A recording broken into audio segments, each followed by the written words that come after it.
Olá, esta é a quinta aula para os alunos do terceiro ano do ensino médio. Os temas serão dois, né? As raízes das equações, só que agora é a equação do segundo grau, ou chamada de função quadrática, que no Enem e nos vestibulares mais atuais eles estão usando o nome quadrática, né? Porque eu tenho que ter x elevado a 2, né? Então, elevado a 2 elevado ao quadrado, por isso o nome quadrática. E também as operações com números complexos, né? E as operações que são a adição, subtração, multiplicação e divisão. Inicialmente nós vamos falar das três primeiras, que é adição, subtração e multiplicação, e essa ideia vai ajudar a gente a entender também os temas do que é chamado de operações com polinômios, né? Que é um dos temas que também cairá na prova, né, da AP, e as ideias, né, as ideias para desenvolver as operações e tal, vai ajudar a solucionar algumas equações que caem também no Enem e tal, né, para chegar, por exemplo, na equação do segundo grau. Então eu vou fazer o seguinte: nessa primeira parte eu vou dar vou falar um pouco do aspecto histórico envolvendo a equação de segundo grau e deixar alguns exercícios para vocês poderem fazer. Os dois exercícios estão na página 10 do Caderno São Paulo Faz Escola, atividade 2 e atividade 3, para vocês poderem fazer, que são as operações envolvendo o conjunto dos números complexos. Só para lembrar, os números complexos foi criado com a ideia de tentar solucionar as equações, as raízes quadradas com números negativos. Então, com número negativo, a gente usa a unidade imaginária, que a gente representa como i, para poder solucionar, ou pelo menos tentar solucionar, imaginar que é alguma coisa aí, tá? Então, nessa primeira parte, eu vou falar um pouquinho aqui sobre esse problema aí, que a apostila já traz a equação e já traz a fórmula, né, direto de como que desenvolve. Tá a fórmula completa, né, da fórmula conhecida aqui no Brasil como fórmula de Bhaskara, e já está aí a fórmula completa e aplicando para resolver esse problema nos números complexos, né? Porque geralmente, não sei se vocês estão lembrados, quando está no nono ano lá, quando dá um número negativo, a gente para e não fala que não tem solução. Não tem solução nos números reais, né?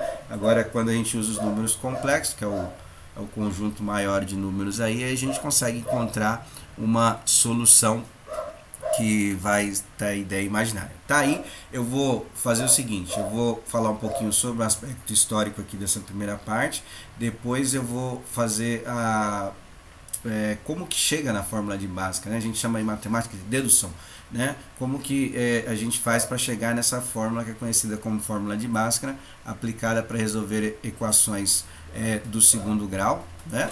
E aí a gente vai tentar, né, ver o aspecto histórico por trás disso daí. Tá, a resolução, se quiser fazer do lado, pode fazer para acompanhar, né? Eu vou fazer ela toda aí do lado para vocês verem como é que resolve equações do segundo grau envolvendo o conjunto dos números complexos, tá? Bom, então só um aspecto histórico bem rápido aí, né? Um pouquinho de história da matemática. É chamada de fórmula resolutiva, tá? Porque só no Brasil que é chamada de fórmula de Bhaskara, né? Então, o Bhaskara, ele não criou a fórmula, tá? Isso aí foi até questões de concurso, mas para o ensino superior, né?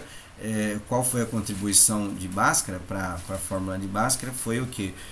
Ele criou o que conhece como método, né? O método para solucionar. Por quê? Porque na época que Bhaskara viveu, aí no século XII, aí na Índia, não tinha tantos símbolos a matemática e não tinha o que a gente conhece hoje na matemática como o estudo de álgebra. Então, o que seria a álgebra? A álgebra a gente usa as letras para representar números conhecidos. Isso na época que Bhaskara viveu não tinha. Tá? Então, ele criou o método, que é um método que hoje é conhecido como método de completar quadrados. Ele usava o que? Ele tinha a equação do segundo grau, e ele usava o que é chamado de fórmula, hoje a gente chama de fórmula resolutiva, né? Mas ele colocava aquela equação em quadrados, né? Ia usando os meios geométricos, né? Usando geometria para completar os quadrados, e aí fazia, né? E reza a lenda, né, que tudo suposição, que é muito antigo, né? Então aí só nessa parte da fórmula são 4 séculos de história. Reza a lenda que ele era muito procurado para partir bem, né? Principalmente terrenos, esse tipo de coisa, quanto que vai ficar para cada filho e tal, esse tipo de coisa, distribuição de herança, e provavelmente por esse aspecto, né, os problemas que a gente tem hoje nos dias atuais, envolvendo as equações de segundo grau, a gente tem um aspecto geométrico também, né? Então são problemas que envolvem cálculo de área, alguma coisa assim. Inclusive a gente vai fazer um exercício do Enem que traz essa ideia de geometria junto com a equação do segundo grau, tá? Então Bhaskara não criou a fórmula, né? Os livros mais novos, né, eles não sei se foi algum erro da história, não sei porque que a gente chama de fórmula de Bhaskara aqui, mas os livros mais novos usam fórmula resolutiva, né, que é a fórmula usada para resolver uma equação do segundo grau. Então, pelo que a gente sabe assim da história, que acredita hoje, né, pode ser que daqui a um tempo acredite em outra situação, foi esse matemático chamado de Viète, um matemático francês, né, mais um matemático europeu, porque a história, né, fica dentro daquele ciclo da Europa e tal, né, parece que só a Europa que tem mente pensante, mas isso é um outro debate. Então, provavelmente, foi ele que criou. O que ele fez? Né? Ele pegou o método que o Bhaskara fazia, reza a lenda que ele tinha um lencinho que ele ia dobrando assim, ia completando os quadrados e conseguia resolver, né? E aí ele criou viu aquele método que ele desenvolveu e aí criou o que a gente chama, o que a gente conhece aqui no Brasil como fórmula de Bhaskara, né? A fórmula resolutiva para a equação quadrática, eu vou chamar de quadrática para acostumar com o termo, né?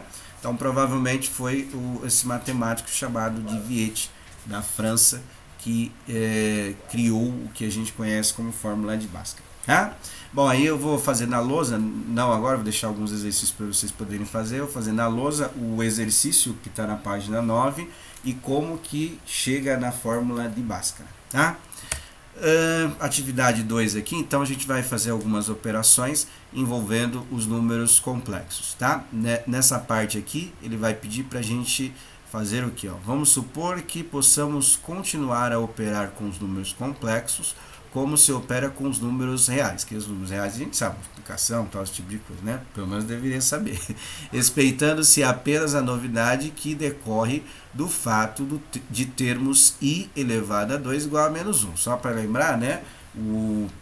A raiz de menos 1 é essa unidade imaginária, elevando os 2 ao quadrado, a gente fez na atividade anterior, cancela a raiz, né? Então sobra só o menos 1, tá? Então esse menos 1 é a unidade imaginária. Aí determine as soluções a seguir. Aí tá as operações aí que é para fazer essa unidade imaginária elevada a algumas potências. Então tem 7, 5, 8, 4, 9 e 6. E por último, a gente vai aplicar aquela ideia dos números, a soma de dois números elevado ao cubo, né? A soma dos cubos de um número. A gente vai aplicar essa ideia para poder resolver, que tem a ver com os produtos notáveis que a gente estudou algumas aulas anteriores. Então vamos lá.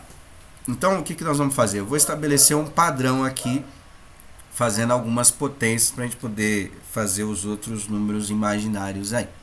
Então aqui, o i elevado à primeira potência, certo? Então o que a gente sabe? Que um número elevado à primeira potência é igual a ele mesmo, ou seja, i elevado à primeira potência é igual a i, certo? Não tem nada de novidade. I elevado ao quadrado, né? Nós vamos colocar o menos 1 que vem da unidade imaginária. Isso aí também não é coisa nova. Agora, i elevado à terceira potência. Tá? Então, o que eu vou fazer? Como está elevado a 3, eu vou desmembrar esta potência elevada a 3, colocar elevado ao quadrado e elevado à primeira. Só para lembrar, né, aplicando a propriedade de potência, na multiplicação, conserva a base, soma os expoentes. 2 mais 1 é igual a 3. Aí o que nós vamos fazer? Como i elevado a 2 é igual a menos 1, então no lugar de i elevado a 2 eu vou substituir por menos 1. A gente fez algo parecido com a resolução daquele problema da equação de terceiro grau, né? Então, vai ficar menos 1, certo? Menos 1 que multiplica o i vai dar menos i, certo? Então, i elevado à terceira é igual a menos i. É o contrário do i elevado à primeira lá. E por último, o i elevado à quarta potência, porque essas potências vão repetindo dentro desse ciclo de 4 em 4 aí, tá? Depois eu vou explicar para vocês com mais detalhes. Então, i elevado a 4 eu posso desmembrar em duas potências, i elevado ao quadrado, que multiplica i elevado ao quadrado. Somando os expoentes, volta no i elevado a 4. Como i elevado ao quadrado é igual a menos 1, então eu coloquei menos 1, que multiplica menos 1, né? Que aí vai dar 1 positivo. Ou seja, aí está todos os resultados possíveis para as potências dos números imaginários. Não vai fugir desses valores aí, do i, né, do menos 1, do menos i e do 1 positivo. Qualquer potência que a gente for fazer vai ficar dentro desse ciclo de repetência que repete de 4 em 4. Né? Então, o que eu vou fazer? Vou pegar um exemplo fora do que tem desses daí, né, para a gente poder calcular, e aí vocês vão tentar fazer as operações envolvendo as potências aí. Então, vou fazer i elevado a 16. Então, quais são as possibilidades? Pode dar i, pode dar menos 1, pode dar menos i ou 1 positivo. Não tem outra possibilidade para o conjunto dos números complexos. Tá? Como que nós vamos fazer? Como é uma repetição pelas potências lá que a gente viu, repete de 4 em 4, o ciclo repete de 4 em 4, a gente vai usar a ideia de como calcular essa posição, ideia de sequências, tá? Então, como que nós vamos fazer? Como o ciclo repete de 4 em 4, então eu vou pegar esse 16, que é o expoente dessa unidade imaginária, e vou dividir por 4. Por quê? Dividir o número por 4, ele só tem 4 resultados possíveis, ou seja, o resto dessa divisão, não estou falando o resultado da divisão, sim o resto, hein? O resto dessa divisão, ela tem que ser um número sempre menor do que o 4, só se você cometeu algum erro no cálculo, tal, mas tem que ser sempre menor. Então, 16 dividido por 4 tem que dar um número, o resto dessa divisão tem que dar um número menor. Então, pode ser 0, 1, 2 ou 3. E aí, através desse resto, eu vou saber qual é o expoente, qual é o ciclo. Ou seja, 1 dividido para 4 dá 0, sobra 1. Se o resto dessa divisão sobrar 1, então ele vai ser igual ao i elevado à primeira, que é o próprio i. 2 dividido para 4 dá 0, sobra 2. Então, se eu pegar qualquer potência, dividir por 4, se sobrar 2 como o resto da divisão, então vai ser igual a i elevado a 2, que é o menos 1, certo? Se eu pegar o 3 e dividir por 4, dá 0, sobra 3. Então, qualquer divisão que eu pegar aí do expoente, obviamente, que a gente está falando, né? E sobrar resto 3, vai ser igual a menos i. E por último, se eu pegar o número 4 dividido por 4, dá 1, sobra 0, né? Então, qualquer número que eu pegar aí e dividir por 4 e sobrar 0, tá? Então, ele vai ser equivalente à potência de i elevado à quarta potência, que é igual a 1. Então, o que nós vamos fazer? 16 dividido por 4 dá 4, né? E sobra 0. Ou seja, significa que ele vai ser equivalente a i elevado à quarta potência. Quanto que é i elevado à quarta potência? A unidade elevada à quarta potência é igual a 1. Ou seja, 16 elevado a i elevado a 16 é igual a 1. Fazendo a divisão, então você vai pegar o quê? O 7. 7 divide por 4. Quanto que dá? Já vai saber, né? Pelo resto da divisão, né? Tem que olhar o número que sobra ali. Pelo resto, você vai saber qual o valor que é. Se é igual ao primeiro, segundo, terceiro ou quarta potência. Só para não restar dúvida, tá? Eu vou... Não precisa fazer isso, né? Fazendo pelo resto da divisão já dá para saber. Eu vou aplicar a propriedade de potência nesse i elevado a 16. O que é i elevado a 16? Eu pegar o i elevado à quarta e multiplicar 4 vezes, não é isso? Então, fazendo 4 mais 4 mais 4 mais 4, volta lá no 16, aplicando a propriedade de potência. O que nós sabemos? Que i elevado à quarta é igual a 1, não é? Então, eu vou substituir o i elevado à quarta por 1, então vai ficar 1 vezes 1 vezes 1 vezes 1, se eu multiplicar 1 milhão de vezes, né? Vai dar o próprio 1, tá? Então, o que vocês vão fazer? No A, no B e no C, só toma cuidado com o C, que tem o menos i elevado a a 6 lá, tá? Então vai ficar ao contrário, hein? Toma cuidado na hora de fazer o valor, né? Por exemplo, se fosse menos 1, então menos com menos, aí ficaria mais 1, tá? Só para, eu não sei se vai dar isso, eu chutei aqui qualquer coisa, mas tem que tomar cuidado. E outra coisa, quando vocês chegarem nos valores, né? A maioria deles vai respeitar a estrutura dos números complexos, que é o que? Uma parte real, um número real, por exemplo, 3, e mais uma parte imaginária, por exemplo, 2 mais i, não, 2i, por exemplo. Então ele vai ter essa estrutura, tá? Então tem que tomar cuidado com essa estrutura que a gente viu lá na resolução dos números do número complexo. Tem que ficar atento com isso, tá? Então tanto para o A, quanto para o B, quanto para o C, você vai usar essa estrutura, pega o expoente, divide por 4, o resto da divisão você vai comparar com essa parte que a gente acabou de fazer, tá bom? Aí o D ele quer que a gente faça o menos 1 mais i elevado à terceira. Então a gente vai aplicar aquela ideia dos números, do produtos notáveis, de multiplicar um número, a soma dos cubos, né, do número. Então multiplicar o número 3 vezes. A gente já desenvolveu a fórmula já vindo aqui, né? Então a gente vai aplicar de novo. A gente fez a resolução do exercício anterior, então vocês vão aplicar. Eu já deixei aqui indicado, né? Então a gente faz o cubo do primeiro, né? 3 vezes o quadrado do primeiro vezes o segundo, então tem aquela estrutura lá, né? Então eu já vou deixar aqui para vocês poderem fazer, tá vendo? Então é o cubo do primeiro, então é menos 1, tá? Toma cuidado com o sinal, né? Porque base negativa e expoente ímpar, como que vai ficar, né? Então aí 3, o 3 é da fórmula mesmo, né? Então vai ficar 3 vezes o quadrado do segundo vezes o quadrado do primeiro vezes o segundo, tá? Então resolve aí essa parte, e 3 vezes o primeiro vezes o quadrado do segundo, e por último o i elevado à terceira. Aí nesses valores, ó, i elevado à terceira você já pode substituir, né, pela potência que a gente tem lá, né?